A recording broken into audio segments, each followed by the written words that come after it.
Hi guys, and welcome to another video in the Long Distance Relationship Survival Guide. I have put these series of videos together because I've been in a long distance relationship for over a year now. And I want to tell you, we're not alone. There are somewhere in the region of 3.8 million people in long distance relationships in the United States. Just the United States alone.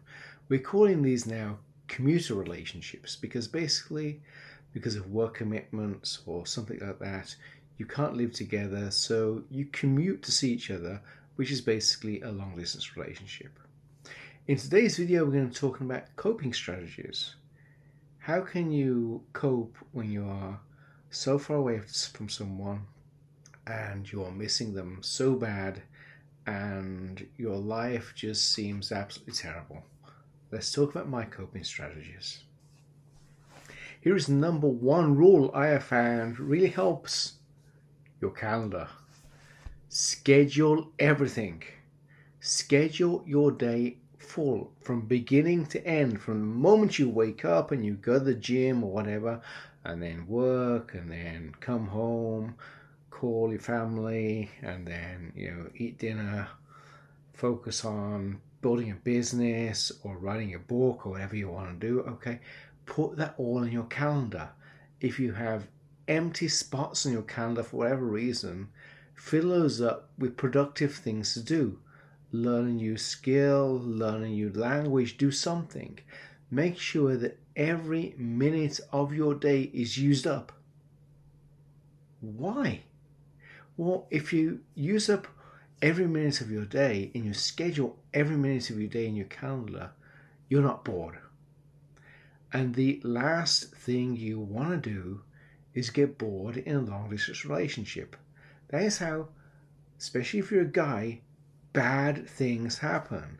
That's how cheating happens. That's how watching pornography happens. That's how watching, 8 hours of Netflix and getting nothing done happens. That's how not cleaning your apartment happens. If you don't schedule things, if you don't have a time and a place for everything, your life really is going to fall apart because you're going to get bored. You're going to come home from work where everything's scheduled, everything's organized usually. You come home from work, and then what happens? You crash because there's nothing to do. And it is completely pointless watching TV for the next 4 or 5 hours or 8 hours or whatever it is until you go back to work again. No. You now have a lot of free time to yourself because you're not with the person you're in a relationship with. That's the whole point of a long distance relationship, guys. You're not with that person even though you are with that person. Yeah, I know, kind of loopy, but there you go. So you have a lot of time available. Use that time productively. Keep your apartment clean. Learn a new skill.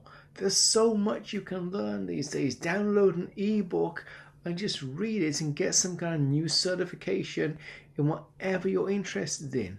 Advance yourself. Go for a run, go for a walk, go for a hike.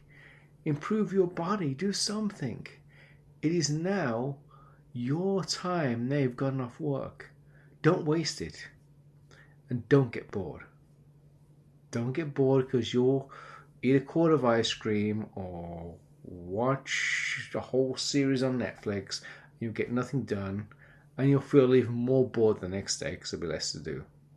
That is where your calendar comes in. Schedule every minute of your day. Get up early. I love getting up at 5 o'clock. Okay, that is my thing. Get up early, go to the gym, go to work, do your thing, come back, and then, read, learn, work on some great business idea you have that may be your next big thing. And maybe that next big thing will actually bring you together as a couple. Work on all those amazing things in your life, and you will have no time left for anything else at all. You'll have no time left for worrying. You'll have no time left for sitting around doing nothing. You have no time. You go to bed, you wake up, and you go to work again. Yeah, it's kind of It's kind of boring. A lot of people say, well, that's boring, Matt, you know, blah, blah, blah. Yeah, it is boring, but it will make the days go faster. And before long, 1 week is going to turn into a month, and that's going to turn into 3, 4 months, and before long, you'll be back with your sweetheart again. It happens that fast. But you have to be organized and put everything on your calendar. I know you're sitting there right now and you're thinking, oh man, I don't know what to put on my calendar. I don't know. This guy is nuts. I don't know what to do. So get a pen and a piece of paper and write down, let's say, the 5 top things you want to achieve by next year. You want to maybe, I don't know, build a better body, you know, start a business, get some whiz-bang certification that's going to get you a big job, or maybe a big job in the country your spouse is living in. That'd be an awesome thing to do, wouldn't it? Write all those things down. Then write down, how do I achieve them? What do I have to do? What are the steps? What do I have to learn? What skills do I have to cultivate in myself? What do I have to be good at? Do I have to be good at making YouTube videos? Do I have to be good at writing some software? Do I have to be good at, you know, English or math or science? Write that down. Then put things on your calendar to learn those subjects so you're making progress. No, you're not going to make massive leaps forward. Trust me. It is going to be a slow, long marathon to learn these things. You're going to learn them slowly over time. Like you want to get in shape and maybe you're 200 pounds overweight or whatever. You're not going to lose 200 pounds in a month. Hate to break it to you. Hopefully, very hopefully, I'm not a doctor, but maybe you'll lose it in a year, maybe 2 years, okay? It is a long, slow process with all of these things. Put it all on your calendar. Put time to exercise on your calendar. I know it sounds stupid. For you, it might sound stupid. Put it on your calendar. Put time to work on that business on your calendar. It is all about your calendar. It is all about time management. Once you master time management, this time away from your spouse, your romantic partner, whoever, is going to become way much easier. Now, I'm not saying that schedule can't change. It is from time to time going to change because you'll have a phone call, you'll have to work late, your spouse will call you with some drama and you have to settle it, and some once in a while, yes, it will just go completely off the rails, your calendar. That's life. Usually that doesn't happen. That may happen once every 6 months, once every 3 months, something like that. But it usually doesn't happen. So you can achieve so many life goals when you're in a long distance relationship, and that is an amazing thing. See, everybody else around you comes home to the spouse, and the spouse is taking up maybe, you know, realistically, the spouse may be taking up 80% of their time doing nothing. So you'll be sitting there with your spouse basically doing nothing all afternoon. You have all that time. That is a key advantage for you being in a long distance relationship. Use that time.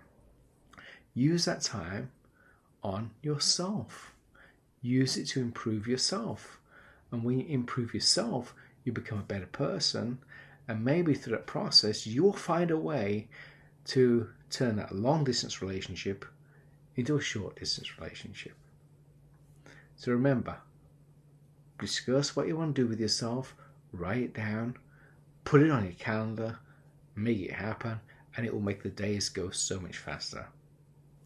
Anyway, I hope you liked this video. Click down there, like, share, and subscribe, and I'll be right back. Thank you.